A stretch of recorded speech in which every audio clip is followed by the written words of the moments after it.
Well, hello everyone, and happy holidays. Merry Christmas, happy Hanukkah, happy Kwanzaa.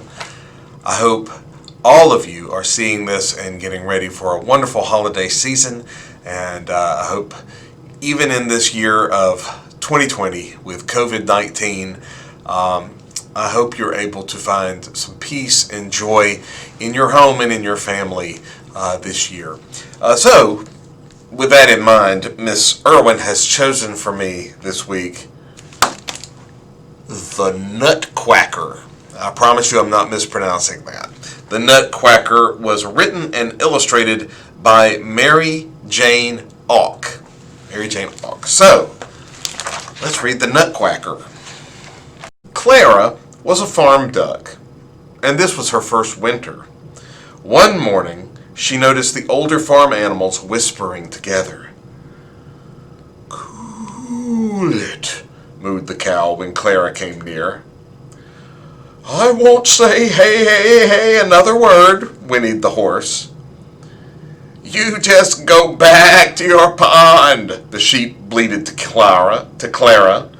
"We have plans to make." Over the next few days, Clara tried to eavesdrop. She didn't hear much, but one word came up over and over. "I know your secret," Clara told the horse. "It's Christmas." The horse only smiled. "So, what exactly is Christmas?" Clara asked. "Will you show me?" "Try to be patient," whinnied the horse. "You'll find out." Clara wasn't very good at being patient. "I can't wait. Will you take me to Christmas, horse?" "I never travel far from my own neighborhood," whinnied the horse. "Just stay here on the farm and wait."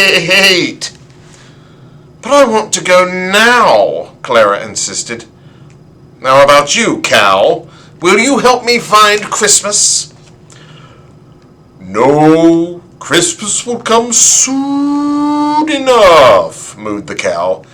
"Besides, all that moving around might turn my milk to milkshakes." "Well, what about you, sheep?" asked Clara. "Won't you join me in a wild and woolly search for Christmas?"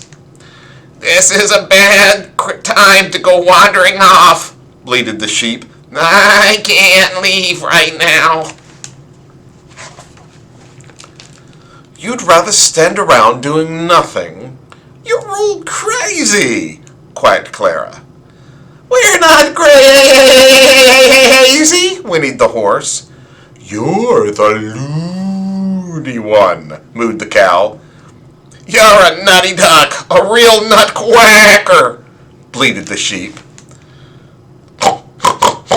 "Nutquacker, nutquacker," teased the pig, who was usually the butt of jokes himself.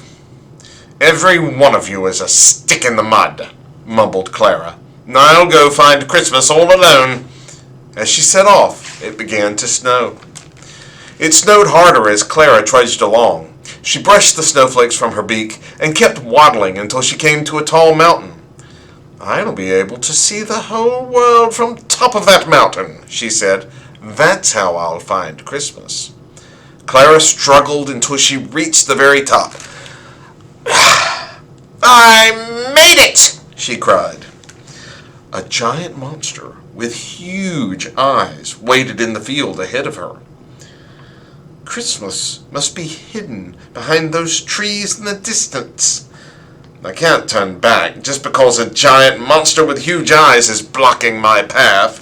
I may be small, but I'm smart. I'll find a way to get by him."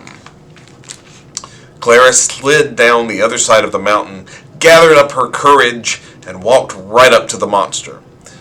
"Watch out, monster!" she quacked. "I might look like an ordinary duck, but if you try to hurt me, I'll make you disappear." The monster didn't move an inch. He didn't even blink. Clara smiled. "Wise choice, monster. You don't touch me, I don't zap you." Clara circled the monster, just to prove how brave she was. Then she waddled on across the field, pleased with her cleverness. But it wasn't long before a new danger loomed ahead. "A large animal with sharp horns," Clara quacked. "No problem. If I could fool a giant monster with huge eyes, a large animal with sharp horns should be easy to trick." As she drew closer, Clara yelled, "Back off, large animal!" Before Clara could say another word, the animal ran away. "I'm getting pretty good at this," Clara said. "But I'm tired, hungry, and cold, and I haven't found Christmas." Clara hadn't traveled far before something else blocked her path. "A small creature with soft fur," Clara quacked.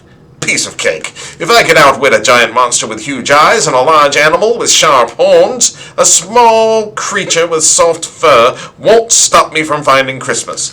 Be careful, small creature." Clara drew closer. The creature didn't run away.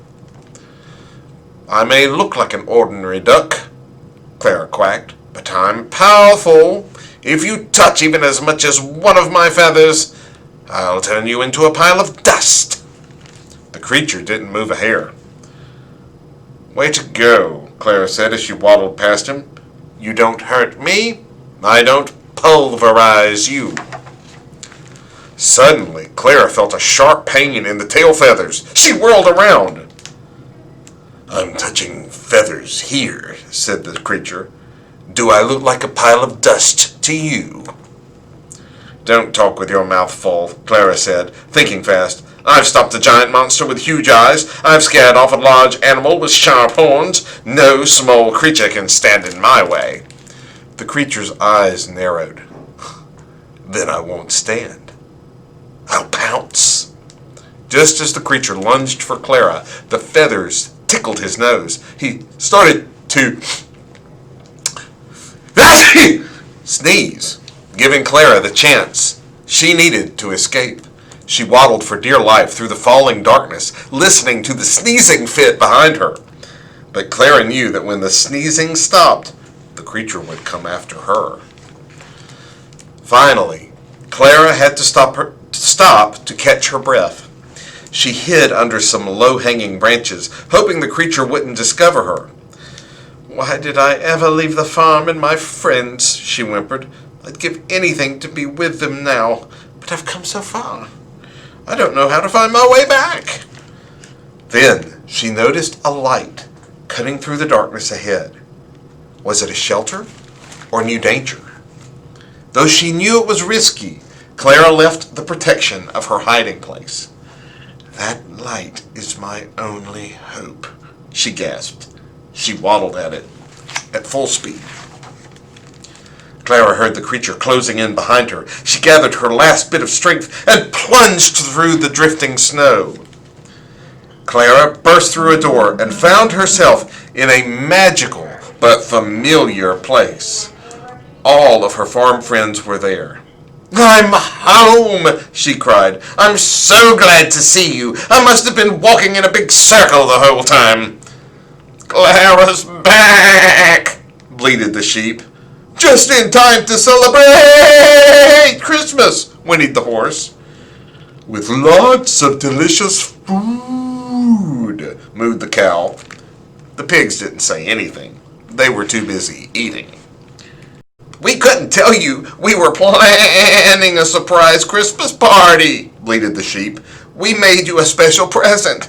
It's a Nutquacker." "Just for you," mooed the cows. Clara hugged the Nutquacker. "I love it. I'm sorry I was so mean before." From then on, the animals danced the night away. "So Christmas is treats and dancing and getting presents?" asked Clara. "Christmas is giving too," mooed the cows. "That's not all," bleated the sheep. "Christmas is being with the ones who love you." As the party drew to a close, Clara looked around and at all of her friends. She was already thinking of Christmas gifts to make for them next year. B. The Nutquacker. Have a very Merry Christmas and a happy holiday season.